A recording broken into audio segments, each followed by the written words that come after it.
इंद्र को आया अभिमान तो भगवान ने पूजा निरस्त कराई। फिर इंद्र को गुस्सा आया, क्रोध आया कि नंद के छोरे ने मेरी पूजा बंद करा दी। मैं भी देवराज इंद्र नहीं, सांवर्तक मेघ को बुलाया है। सांवर्तक मेघ जाओ और ब्रजमंडल को बहा दो। सांवर्तक मेघ जो गया गरजता हुआ बरसता हुआ आज ब्रजमंडल की ओर गया और ब्रजमंडल पे ऐसी घनघोर बारिश करी, घनघोर बारिश करी, घनघोर बारिश हुई कि सभी ब्रजवासी हे कन्हैया इंद्र के कोप से अब तू ही बचा। हे कन्हैया, ऐसी बारिश तो कभी न पहले देखी थी और शायद ना ही हम आगे देख पाएंगे। लगता है इंद्र कुपित हुए हैं और हे कन्हैया हमारी रक्षा करो, हमारी रक्षा करो, हमारी रक्षा करो। तो कन्हैया ने कहा जिसकी पूजा करी है उसी के पास जाओ। घनघोर बारिश हो रही है और बारिश की वजह से हर गोपी ग्वाल और सभी ब्रजवासी मिलकर के भगवान किसकी शरण में गए? गिरिराज की शरण में।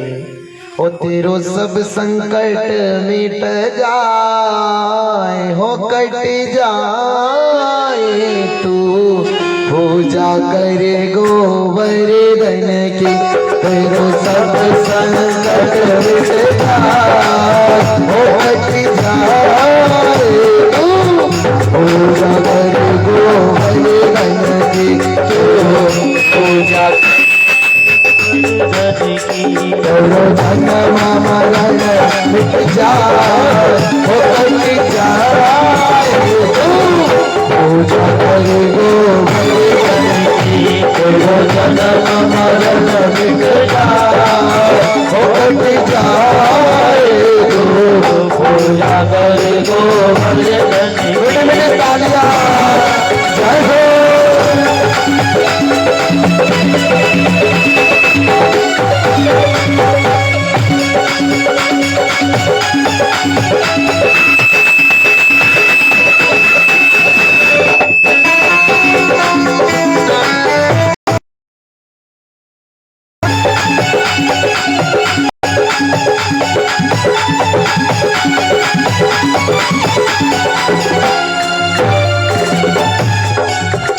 सब मिल प्रणाम पहले कीजिए, सब मिल प्रणाम पहले कीजिए। गिरिराज हृदय में भर लीजिए, गिरिराज हृदय में भर लीजिए। ओ गिरिराज हृदय में भर लीजिए, गिरिराज हृदय में भर लीजिए। सब मिल प्रणाम पहले कीजिए, सब मिल प्रणाम पहले कीजिए। गिरिराज हृदय में भर लीजिए, गिरिराज हृदय में भर लीजिए। चलो मन में, चलो मन में, चलो मन में प्रेम बढ़ाए, हो बढ़ाए, पूजा करे गोवर्धन की।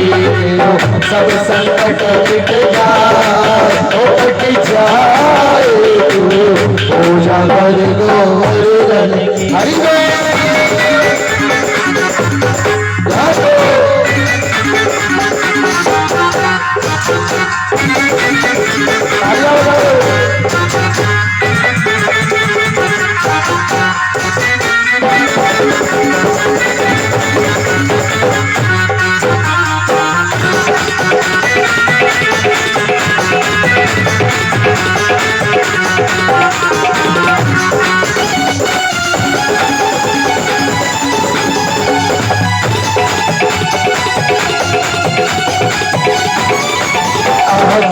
पूछ का लोटा है, आगे पूछ का लोटा है, आगे पूछ का लोटा है, आगे पूछ का लोटा है। जो खाए खाए भयो सिलोटा है, जो खाए खाए भयो सिलोटा है, जो खाए खाए भयो सिलोटा है, जो खाए खाए भयो सिलोटा है।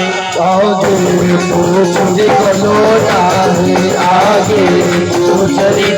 सिलोटा है, जो खाए खाए भयो सिलोटा है, जो खाए खाए भयो सिलोटा है। जो रक्षा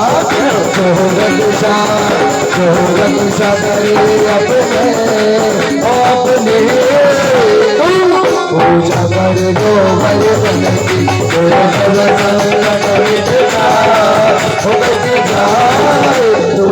पूजा कर दो भरे बन की सब संकट मिट जाए,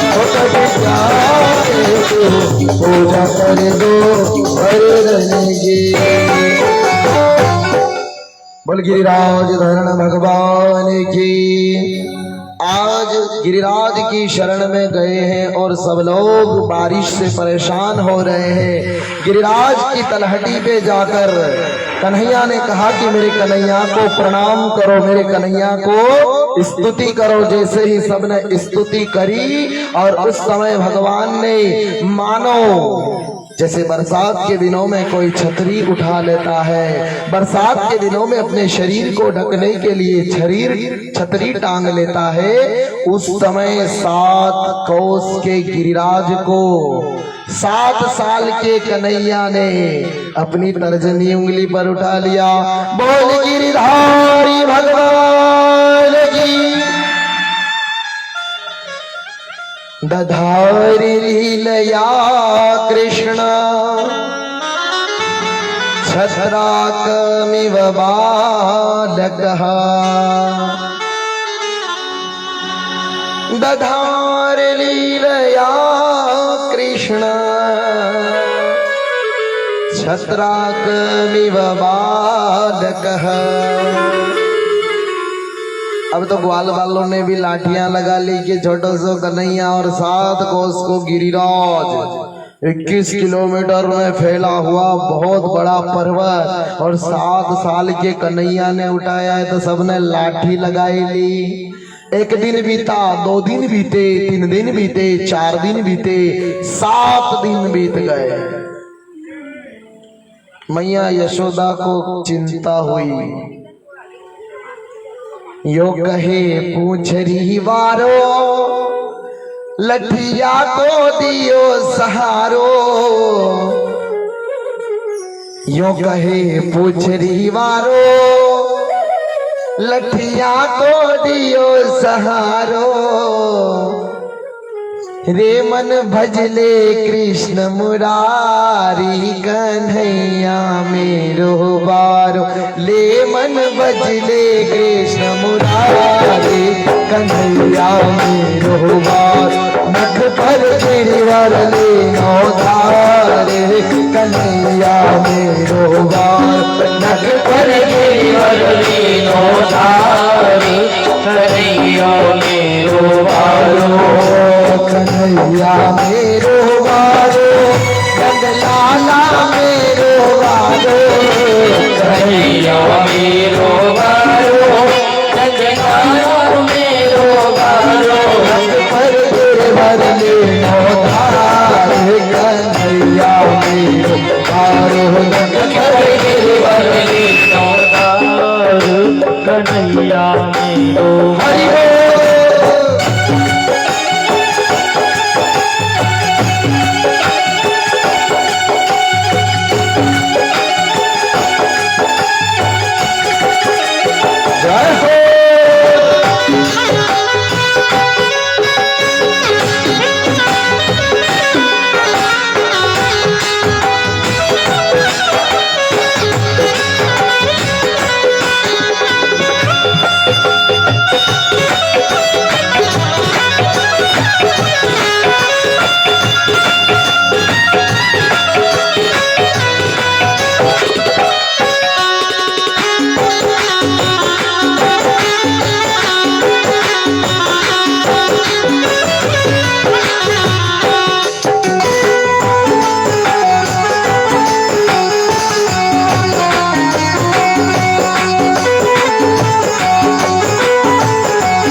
नरम कलैया कहीं मुर्ग न जाए बाकी भैया।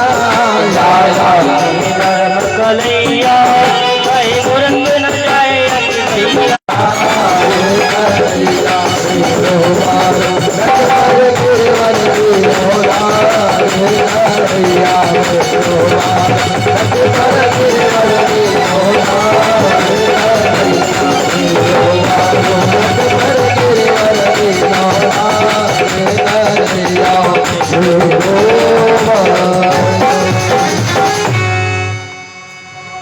यो कही यशोदा मैया ने कि जोरे लगाओ मेरे भैया, बादल बरस बरस गए हारे कन्हैया में रहुबारो रे बादल बरस बरस गए हारे कन्हैयो मेरो बारो। 7 दिन और 7 रात्रि में कहते हैं गिरिराज भगवान की ऐसी कृपा हुई कि 84 कोस ब्रज, 84 कोस में जितनी सीमा है इतने गिरिराज जी फैल गए सज्जनों। और इंद्र के भेजे हुए सांवर्तक मेघ ने जितनी भी बारिश करी ना, किसी काम नहीं आई, क्योंकि उस बारिश को तो एक ऋषि ने पी लिया पानी, बारिश का पानी।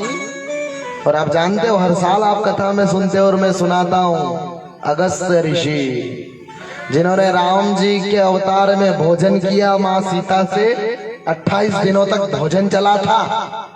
और जल में सीता जी थक गई, बोले जो महाराज 28 दिन तक भोजन करे लगातार, वो कई मलम पानी 17 दिन तक पिए। तो राम जी ने कहा कि आपको त्रेता युग में मैंने भोजन कराया, तो द्वापर युग में मैं जल पिलाऊंगा, आ जाइएगा। अगस्त ऋषि तो अगस्त ऋषि है, उनके तो कुछ नहीं होता ये 7 दिन और 7 रात का जल। अरे अगस्त ऋषि तो ऐसे हैं कि एक बार समुद्र किनारे तपस्या कर रहे थे, और जब समुद्र की लहरें बारंबार टकरा रही थी किनारे पर और आवाज आ रही थी, तो इन्होंने कहा ऐ समुद्र तेरी आवाज धीरे कर। समुद्र ने कहा महाराज थाना रिका थी केवा थी कि मैं मारी आवाज कम करूँ आगे। समुद्र ने सोचा कि मैं समुद्र हूं, मैं अपार हूं। अगस्त ऋषि ने कहा अच्छा तू अपार है, तेरा कोई पार नहीं है, तो आज पार दिखा दूं तुझे। 3 अंजलि, मात्र 3 अंजलि, आपकी भाषा में 3 धोबा, एक धोबा में कतरो पानी आवे, आपकी भाषा में धोबो। 3 अंजलि में, 1 अंजलि, 2 अंजलि और 3 अंजलि में पूरा समुद्र सुखा दिया। ऐसे अगस्त ऋषि महाराज, प्रेम से बोलो राधे राधे। बोले थारे धतरी भी हलचल करनी है वो हमारे पेट में कर लीजिए, पर मन भजन करवा दे। समुद्र ने हाथ जोड़े, महाराज मुझे पता नहीं कि भारत भूमि में आप जैसे भी संत हैं, कहीं आप अगस्त ऋषि तो नहीं? बोले सही पहचाना। अगस्त ऋषि ऐसे थे, हर वस्तु को पचाने का काम अगस्त ऋषि कर देते थे। पुराण में कथा आती है कि 2 राक्षस थे जो बहुत सारे संतों को सताते थे और उन्हें मार करके खा जाते थे। एक का नाम आतापी, एक का नाम जातापी। आतापी निमंत्रण देता, जातापी भोजन कर लेता। इस प्रकार से आतापी जातापी की कथा अगस्त ऋषि को पता चली। आतापी भोजन बन जाता, जातापी उसे बुलाता और शरीर फाड़ करके वो बीच में से निकलता। न ऐसे एक बार आतापी जातापी ने अगस्त ऋषि को निमंत्रण दे दिया। आतापी भोजन बन गया। न जातापी ने कहा कि प्रभु आप भोग लगाइए। अगस्त ऋषि ने भोजन के रूप में उस राक्षस को ग्रहण कर लिया। फिर अगस्त ऋषि ने कहा तुम भी भोजन कर लो। बोले मैं मेरे भाई के साथ भोजन करूंगा। बोले क्या नाम है भाई का? बोले आतापी। बुला तेरे भाई को। खूब चिल्लाता रहा, आतापी आओ, आतापी आओ, आतापी आओ।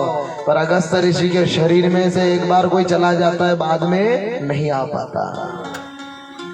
ए महाराज तेरे पेट में मेरा भाई है, वो आ क्यों नहीं रहा? महाराज ने कहा इस शरीर में आने वाले की एंट्री है, जाने वाले की कोई एंट्री नहीं है। बोलो राधे राधे। आने की तो एंट्री है पर जाने की कोई एंट्री नहीं। तो उसके विरह में वो बाहर का वाला भाई मारा गया, अंदर तो पचा ही लिया अगस्त ऋषि ने। ऐसे अगस्त ऋषि है सज्जनों। तभी तो आजकल ब्राह्मण लोग भोजन कर लेते हैं, उसके बाद में ज्यादा भोजन वही जावे तो कई बोले ओम अगस्त ऋषि नमः। हे अगस्त ऋषि आप सब पचाने में आगे हो तो हमारे इस भोजन को भी आप पचा लो। अगस्त ऋषि नमः ब्राह्मण लोग ऐसा बोलते। तो आज इन्हीं अगस्त ऋषि ने सज्जनों 7 कोस के गिरिराज से जो जल पड़ा है वो सब जल इन्होंने पी लिया। अब इंद्र को पता चला कि ब्रजमंडल में तो धूल उड़ रही है, ब्रजमंडल में तो धूल उड़ रही है। इंद्र ने आकर के देखा तो ब्रजमंडल में धूल उड़ रही। फिर सामवर्तक मेघ को बुलाया, क्यों रे भाई तूने बरसात करी के नहीं करी? सामवर्तक मेघ ने कहा मैंने वर्षा तो करी, पर अब वो पानी कहाँ गया मुझे पता नहीं। इंद्र ने ध्यान पूर्वक देखा तो वो नंदलाल के कहने पर अगस्त ऋषि ने जल पी लिया। अब नंदलाल कोई मामूली तो थे नहीं, इंद्र को पश्चाताप हुआ कि मैंने ये अपराध किया है। परीक्षित ने पूछा कि महाराज भगवान में इतनी ताकत आई कैसे? तो सुखदेव जी कहते हैं भगवान तो भगवान है। कछु माखन को बल बढ़ियो, कछु गोपन करी सहाय, श्री राधे जू की कृपा सो मैंने गिरिवर लियो उठाए। ऐसे भगवान ने कहा। और गोवर्धन की पूजा तब से चलती आ रही। इंद्र को पता चला तो इंद्र ने हस्तिनापुर से दंडवत भगवान के यहाँ आए, हस्तिनापुर से वृंदावन, और दंडवत परिक्रमा लगाई और यहाँ तक कि कामधेनु गाय से अभिषेक किया, जिससे भगवान का गोविंद नाम पड़ा। बोलिए गोविंद भगवान की। गोविंद नाम पड़ा। ऐसे भगवान ने के सामने इंद्र ने क्षमा मांगी, भगवान ने उसे क्षमा कर दिया। परीक्षित ने पूछा कि महाराज ब्रह्मा ने अपराध किया था पर भगवान ने ब्रह्मा को क्षमा नहीं किया, और इंद्र ने भी अपराध किया था, वो भक्त को भगवान से बिछड़वाया था, इसलिए भगवान ने उन्हें क्षमा नहीं किया। इंद्र ने जो अपराध किया था उस इंद्र के अपराध से सब लोग को एकत्रित मिल गए थे, इसलिए भक्त को भगवान से मिलाया है, इसलिए इंद्र को क्षमा कर दिया। और भगवान ने इंद्र को कहा मामेश्वर्य श्रीमदान्धो दंड पाणिं न पश्यते तं भृंशयामि संपद्भ्यो यस्य चेच्छाम्यनुग्रहम्। है इंद्र, तुम अभिमान के कारण इनकी पूजा को स्वीकार नहीं करते थे, इन्हें दर्शन नहीं देते थे, इसलिए मैंने तुम्हारी पूजा बंद कराई। देखो भले देवताओं के राजा इंद्र है, अगर वो भी पूजा का महत्व नहीं समझते तो भगवान उनकी भी पूजा बंद करा देते। न हम लोग भी अगर पूजा का अवसर, पूजा का महत्व नहीं समझे तो क्या भगवान हमें क्षमा करेंगे? अब आप कहोगे गुरुजी पूजा का महत्व, पूजा कैसे, पूजा क्या होती है क्या नहीं होती है, तो मैं आपको बताऊं। पूजा हाथ से ही नहीं की जाती, सेवा हाथ से मन से ही नहीं, तन मन धन से पूजा होती है। अब आप कहोगे कैसे महाराज जी? तो मैं आपके उदाहरण में बताता हूं कि जैसे देवनारायण मंदिर का देवरा जो था वो कैसे छिन्न भिन्न था, और आप सबके सहयोग से आज वो कितना चकाचक आनंद पूर्वक देवनारायण भगवान विराजित हैं, और आज उनका जन्मोत्सव भी है, जयंती भी है, देवनारायण की छठ है, तो वो कितना अच्छा दिख रहा है। तो ये भी एक पूजा हुई, आपके गांव वालों के सहयोग से वो मंदिर अच्छा हो गया। न फिर आपकी इच्छा हुई कि बालाजी भी अच्छे हो जाए, तो आप सबके सहयोग से, किसी ने तन से सहयोग किया, किसी ने मन से किया और किसी ने धन से किया, तो उस सहयोग से बालाजी मंदिर का भी चकाचक कार्य चल रहा है। न क्यों साहब, मैंने सुना है कि आपके महादेव मंदिर का भी चल रहा है, देखिए जीर्णोद्धार। प्रेम से बोलो राधे राधे। भाई शंकर भगवान का मंदिर का भी काम चल रहा है, तो यहाँ पर भी पूजा का समय आ गया, आपका सेवा का समय आ गया। आपके पास पैसा हो तो पैसा लगा सकते हैं, आपके पास धान हो तो धान दे सकते हैं। जैसे सोयाबीन भगवान की कृपा से अच्छी होवे तो सोयाबीन भी भगवान भोलेनाथ के यहाँ पर जो श्रद्धा, आपकी जो श्रद्धा कि भगवान ने हमें अच्छा दिया है तो भगवान को हम भी प्रदान करें, क्योंकि दशांश देना पड़ता है, ये भी एक सेवा है। अरे तन से तो हम सेवा करते ही हैं, मन से भी सेवा करते हैं, पर आज अपने गांव के मंदिर अगर अच्छे होंगे तो मंदिर की तो बाद में इज्जत होगी, पहले आप सभी ग्रामवासियों की इज्जत होगी कि धन्य है खजूरी गौड़ के ग्रामवासी जिन्होंने मंदिर कितने अच्छे बना रखे। प्रेम से बोलो राधे राधे। और ये मत सोचना कि हे भगवान मंदिर शिव मंदिर में हम एक तगारो दान दही भी दांगा सोयाबीन तो मैं गरीब बन जाऊंगा। अरे यूं समझ जो कि एक तगारा की जो पैसा आवे भी डॉक्टर साहब लेता है, पुलिस वाला लेता है, कभी कई लेता और कोई नहीं समझो, तो यूं समझो आप कि भगवान के निमित्त मैंने अपने धन को शुद्ध, अन्न को शुद्ध करने के लिए महादेव को सौंप दिया है। सोमवार के आप सब मंदिर जाओ ने जानो छावे श्री शिवाय नमस्तुभ्यम नमस्तुभ्यम शिवाय, श्री शिवाय नमस्तुभ्यम नमस्तुभ्यम शिवाय नमो नमः। आपकी भक्ति से तब भोलेनाथ राजी होगा जब आप उनका भवन सुधारोगे। अपन लोग पहले झोपड़ियों में रहते थे, ध्यान दीजिएगा। अपन सब लोग पहले कच्चे मकानों में रहते थे, ध्यान दीजिएगा। इतनी मोटी मोटी मिट्टी की दीवारें हाथ से मेहनत से करके न उसमें भी पवित्रता स्वच्छता रखते थे, न काशा अब पक्का मकान का बना वाला गया। बोलो राधे राधे। महाराज जी अब नयो जमानो आई गयो। उसी प्रकार भगवान भी पुराने मंदिर में क्यों रहे, उनके लिए भी हम कुछ नया करें भाई, उनके लिए भी अच्छाइयां करें, उनके लिए भी अच्छा काम करें, उनके लिए भी सहयोग करें। और कहते हैं कि ग्राम में भगवान के प्रांगण अच्छे होते हैं, भगवान का मंदिर अच्छा होता है, तो आपके घरों में आपके तन मन धन से कभी आपको कोई कमी नहीं आएगी सज्जनों, क्योंकि महादेव के पास तो वैसे तो कुछ है नहीं, देने के लिए बहुत कुछ है, ध्यान दीजिएगा। वैसे तो उनके पास वो कुछ नहीं रखते। भस्मासुर नामक दैत्य आया, उसने कहा कि मुझे ऐसा वरदान दो जिसके सर पर हाथ रखूं उसे भस्म कर दूं। बोले जा, वरदान दे दिया। वो सोचने लगा महाराज आपने वरदान दे दिया, मुझे पता नहीं, यहाँ तो कोई नहीं है, परीक्षा करूं तो किससे करूं, तो कि बोले आपके ऊपर हाथ रखूंगा मैं। वो भगवान को फिर भगना पड़ा आगे आगे। वो तो भगवान विष्णु आए और मोहिनी बने और जैसे ही अपनी चितवन से नष्ट किया भस्मासुर को।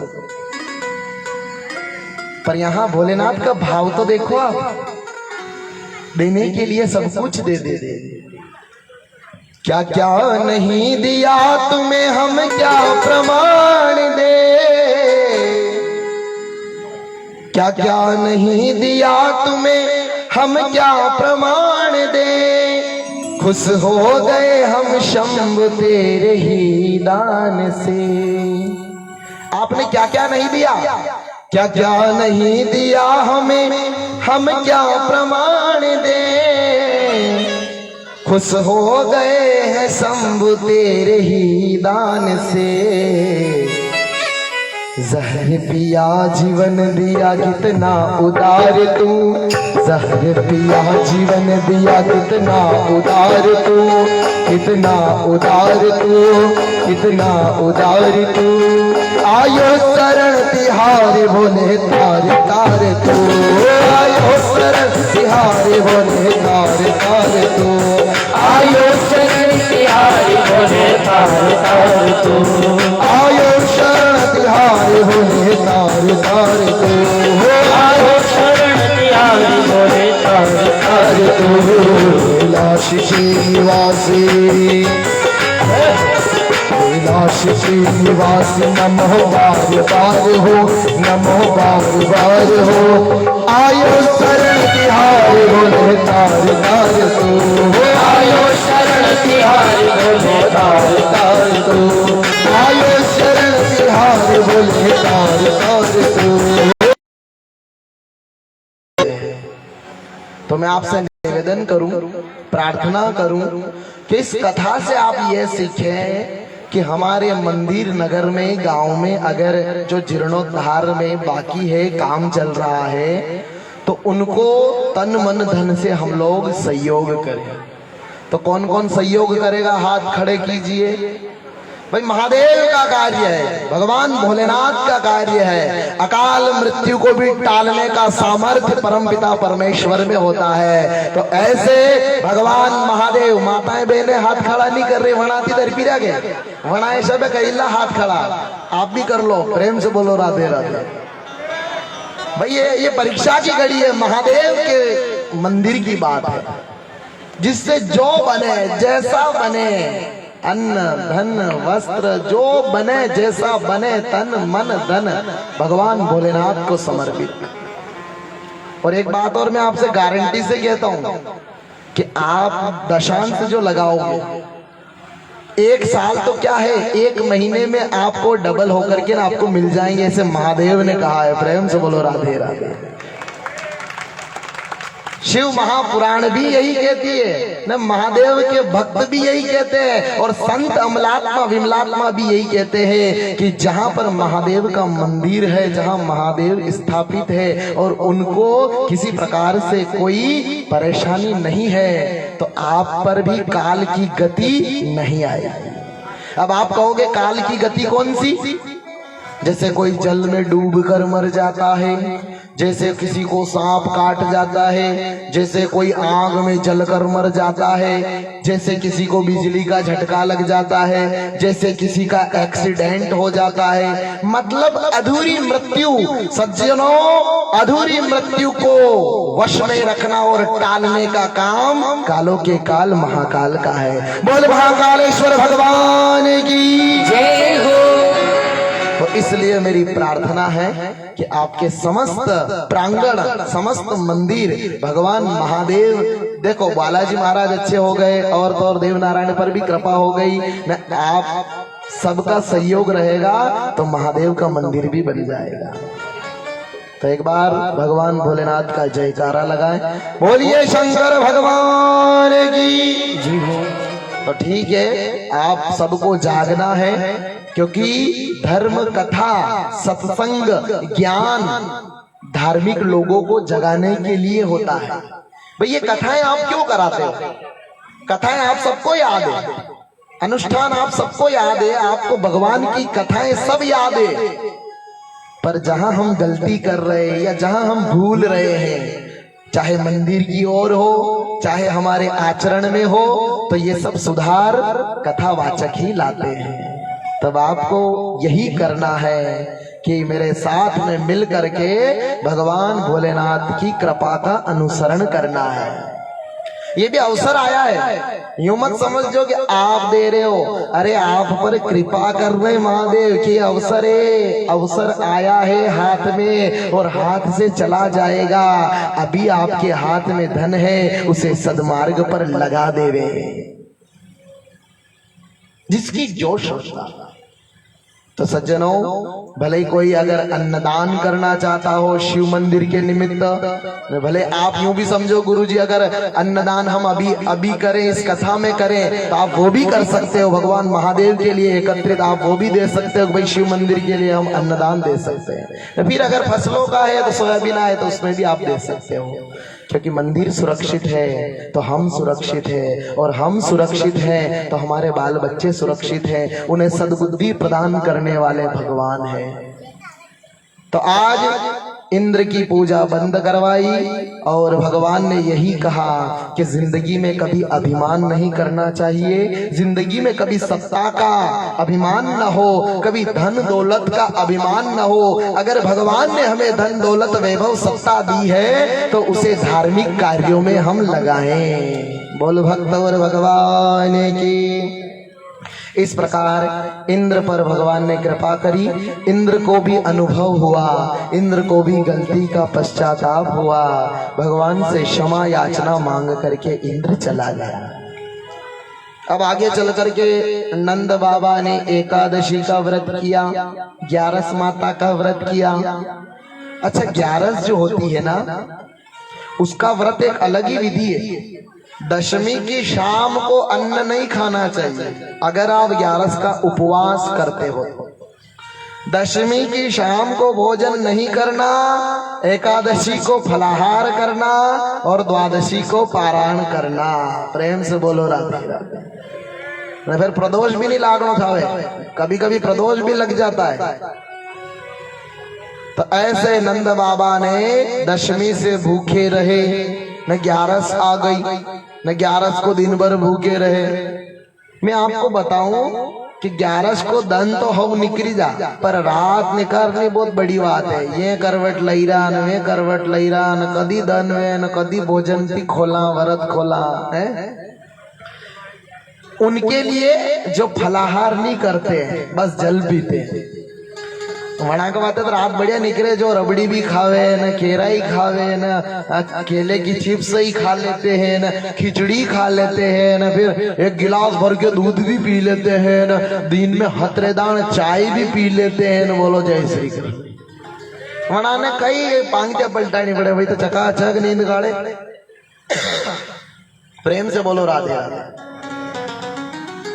एकादशी नंद बाबा ने करी। अब नंद बाबा ने एकादशी करी तो उन्होंने कुछ भी नहीं खाया। एकादश्याम निराहार, निराहार नीर आहार, न तो जल पीते पिया ज्यादा और न ही आहार किया।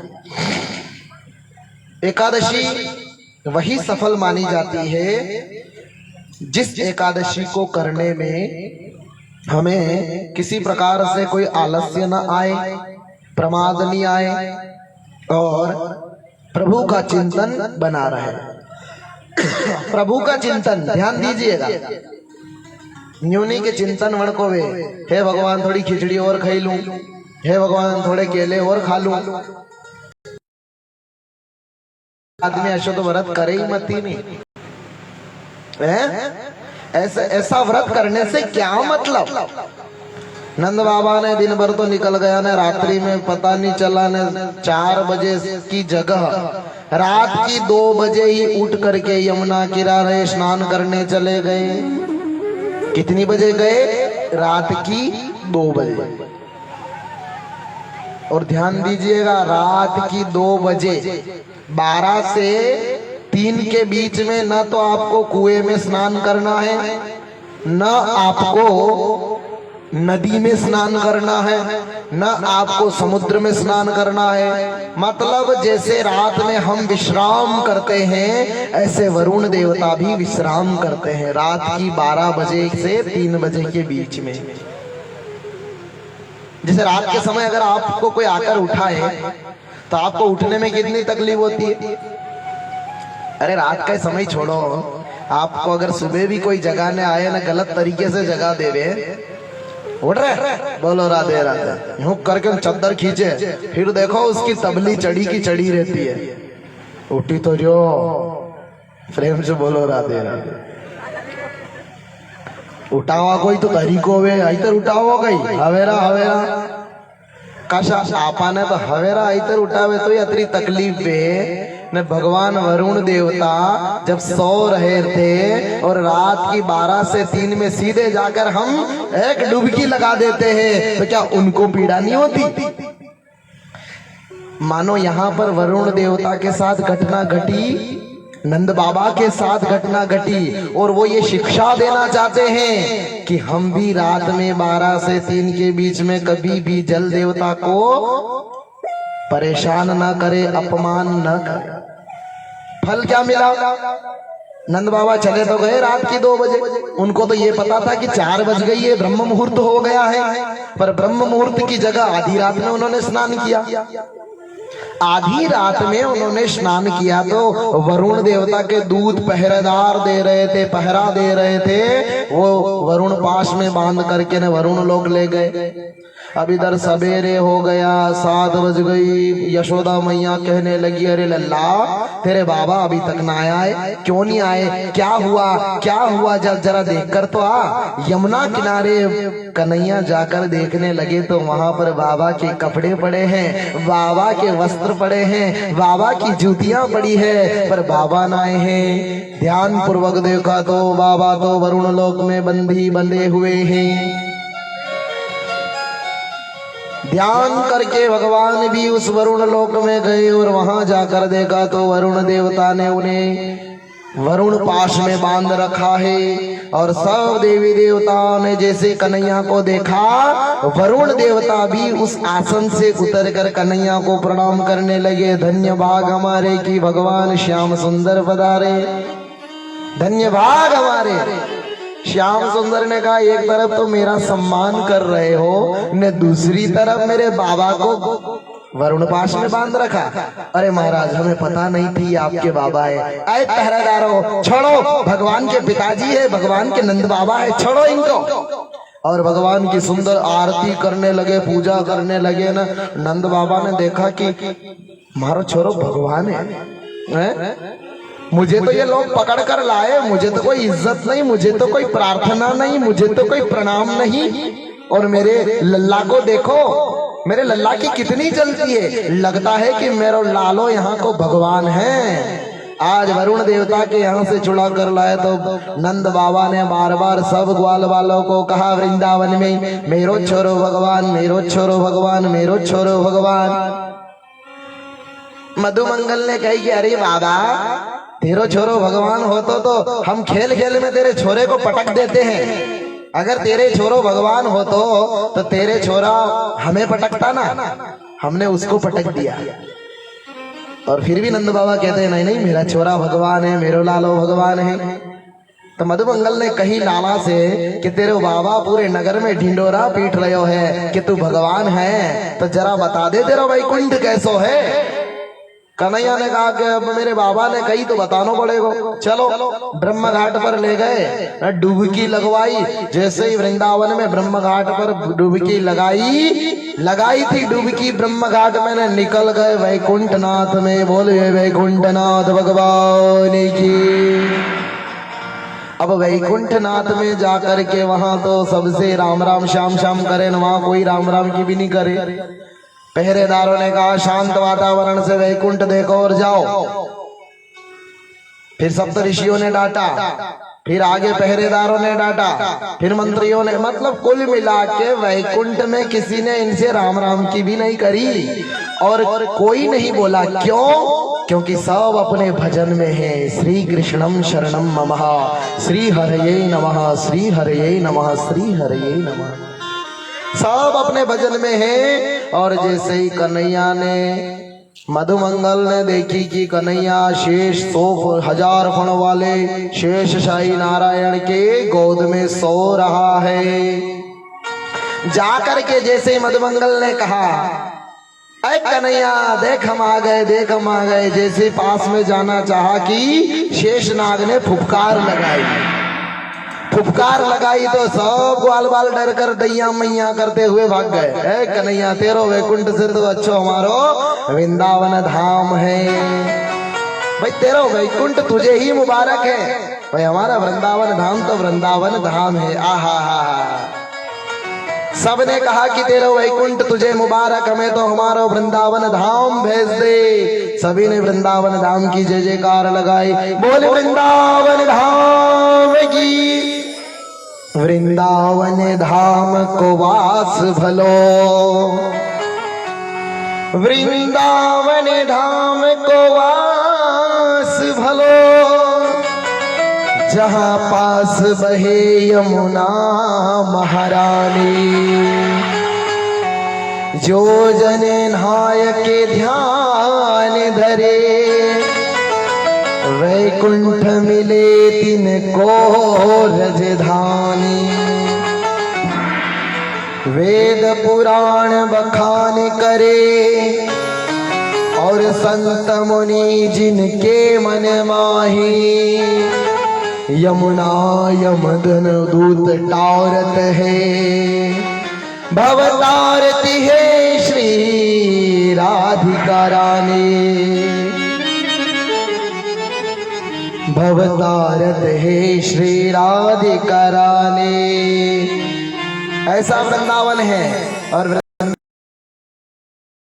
बाकी तकियन की जमीनियां, बाके रास विलास बने, और बाकी बनी ब्रज के नर नारी, बाकी बनी ब्रज के नर नारी, बाके मंदिर कंचन के, बाकी बने श्री राधिका रानी, बाके मंदिर कंचन के, बाकी बने श्री राधिका रानी। देखत में छवि आप रही, देखत में छवि आप रही, सुनी भाग जरो कन बात बिहारी, भाग जरो कन बात बिहारी, भाग जरो कन बात बिहारी। बोल बाके बिहारी लाल की। सुनी में तकी छवि में ताक रही, झुकी झाक जरो खन बाके बिहारी। आहा, वृंदावन तो वृंदावन है। अच्छा, वृंदावन की महिमा में ज्यादा क्या बताऊं। एक बार तीर्थों का राजा प्रयाग भगवान वैकुंठ नाथ के पास गया। तीर्थों का राजा प्रयाग वैकुंठ नाथ के पास गया और वहां जाकर के भगवान से कहता, भगवान आपने मुझे तीर्थों का राजा बनाया है, पर सभी तीर्थ जो है कर देने के लिए आते हैं, पर ये वृंदावन कर देने के लिए नहीं आता है, टैक्स देने के लिए नहीं आता है। भगवान ने हंस करके प्रयागराज से कहा, ए प्रयागराज, मैंने तुझे तीर्थों का राजा बनाया है, मेरे घर का नहीं। वृंदावन तो मेरा घर है। तुझे मैंने तीर्थों का राजा जरूर बनाया है, पर वृंदावन का राजा नहीं। क्यों? क्योंकि वृंदावन मेरा घर है। तीर्थों का गुरु पुष्कर है, ध्यान दीजिएगा। तीर्थों का राजा प्रयागराज। बहुत सारे ऐसे डिसमिस हो जाते हैं, तीर्थों का राजा पुष्कर को बोल देते हैं, जबकि तीर्थों का राजा प्रयाग है, न तीर्थों का गुरु पुष्कर जी है। डाउट होता है हर व्यक्ति को, तो कोई गुरु को राजा बना देता है, राजा को गुरु बना देता है। प्रेम से बोलो राधे राधे। तीर्थों के राजा प्रयाग, तो प्रयाग से कहा कि मैंने तुझे अपने घर का राजा नहीं बनाया। तो वृंदावन क्या है? भगवान का घर। अपन लोग कितने भी बाहर गांव चले जाए, पमनाई में चला जावान, कहीं भी चली जावान, कतरो भी बढ़िया घर है, करोड़ों को घर है, पामना भाई में जावान भी कतरी भी बढ़िया सेवा कर ले, फिर भी अपनी घर की भले भले गरीब घर को झोपड़ो भी वेगा हुई अपन गुण हो लागे आपड़ो है के। बोलो राधे राधे। हैं? अपना घर अपना ही होता है। उसी प्रकार सज्जनों, भगवान ने प्रयागराज से कहा, मैंने तुझे तीर्थों का राजा बनाया, मेरे घर का नहीं। मेरा घर है वृंदावन। न जो वृंदावन में जाता है ना, उसके करोड़ों जन्म का उदय होता है, वो वृंदावन में एंट्री करता है, पैर रखता है। न जो वृंदावन में ही बस जाता है, समझ लो उसका दूसरा जन्म नहीं मिलेगा उसे। उसको अगला जन्म भगवान का पार्षद का रूप मिल जाएगा। है? पार्षद बन जाओ। ऐसा है वृंदावन। मैं तो कहता हूं कि वृंदावन में जो गया, समझ लेना उसके बहुत पुण्य जागृत है। और कोई तीर्थ यात्रा जाता है तो हम उसे प्रणाम क्यों करते हैं? अपन लोग चार धाम से कोई आता है तो उसे प्रणाम क्यों करते हैं? क्योंकि अपन लोग चार धाम नहीं गए, अपन लोग वृंदावन मथुरा काशी नहीं गए, अपन लोग बद्रीनाथ केदारनाथ गंगोत्री जमुनोत्री नहीं गए, पर उनके चरणों को अगर वंदन कर लेते हैं तो तीर्थों का फल हमें प्राप्त हो जाता है। इसीलिए कोई तीर्थ भी आवे तो प्रणाम करनो, डंडा की तरह करड़ो वही नहीं रेड़ो, क्योंकि वो तीर्थ यात्रा करके आया है तो उसका पुण्य भी हमें मिल जाता है। गणे यूं ऐसे गए, अरे मैं दो दांग आ गई, अरे भला आदमी, उससे ज्यादा पुण्यात्मा कोई नहीं है, क्योंकि वो तीर्थ यात्रा करके आया है। नहीं तो बहुत सारे लोग यहाँ जन्मते और यहीं मर जाते हैं, ना तो कोई गंगोत्री ना तो कोई जमुनोत्री ना तो कोई तीर्थ यात्रा। पहले के जमाने में बेचारे लोग पैदल जाते थे फिर भी यात्रा करते थे। आजकल तो साधन हो गए, आजकल तो साधन हो गए, कोई इतनी तकलीफ नहीं है। इसलिए हमें तीर्थ यात्रा के लिए समय, श्रद्धा, भाव और स्वास्थ्य अच्छा रखना चाहिए। प्रेम से बोलो राधे राधे। तो आज वृंदावन के समस्त गोप ग्वालों ने कहा वृंदावन तो हमारा वृंदावन है, इसकी होड़ तो वैकुंठ भी नहीं कर सकता है। मतलब वैकुंठ को भी इन्होंने पीछा छोटा बता दिया सज्जनों, वैकुंठ को भी छोटा बता दिया। गोपीन के द्वार द्वार हरिद्वार बसत यहाँ, बद्री केदारनाथ फिरत दास दासी है। और स्वर्ग अपवर्ग हम लेके हम करेंगे कहाँ, जानते नहीं हो हम वृंदावन वासी है। वृंदावन के वासी तो यूं कहते हैं, गजराज तारियो तूने आवने को जावने को खावने पकावने को मीराबाई तारी है। गजराज तारियो तूने आवने को जावने को खावने पकावने को मीराबाई तारी है। नरसिंह मेहता को तारियो व्यवहार चलावने को, चामड़ा बंधावने को रेदास तारियो है। और गावने बजावने को गणिका तारी है। मोहे तारोवा में आपकी बड़ाई है, मोहे तारोवा में आपकी बड़ाई है। अरे गजराज को इसलिए तारा कि तुझे आने जाने के लिए रास्ता चाहिए था, वाहन की आवश्यकता थी। न खाने मीराबाई को इसलिए तारा कि भोजन अच्छा बनाती थी, इसलिए तूने तारा। रेदास जी को इसलिए तारा कि वो जूते अच्छे बनाते थे। और तो गणिका को इसलिए तारा क्योंकि गणिका गाती बहुत अच्छा थी, गीत बहुत अच्छा गाती थी, इसलिए तूने गणिका को तारा। और नरसिंह मेहता को व्यवहार चलाने के लिए तारा है, पर मेरे पास कोई ऐसी भक्ति नहीं है। मोहे तारोवा में आपकी बड़ाई है, मुझे तार दो बस। इसलिए सज्जनों आज ग्वाल बालों को वैकुंठ का दर्शन कराया। भगवान बहुत सारी लीला करते हैं, कभी गैया चराते हैं, कभी चीर चुराते हैं, किसी का चीर बढ़ाते हैं न किसी का चीर चुराते हैं। कभी यज्ञ पत्नियों पर कृपा करते हैं, जंगल में जाते हैं ना, ग्वाल वालों को भूख लगती है तो पंडित लोग यज्ञ कर रहे हैं तो पंडित लोग तो यज्ञ करते ही रह गए, ऋषि लोग घटाते हैं। कभी लीलाएं भी खूब सारी करते हैं। एक दिन भगवान ने सुंदर बंसी बजाई सज्जनों, आहा हा, बंसी का वादन किया भगवान ने। निधि वन में बंशी बजाई।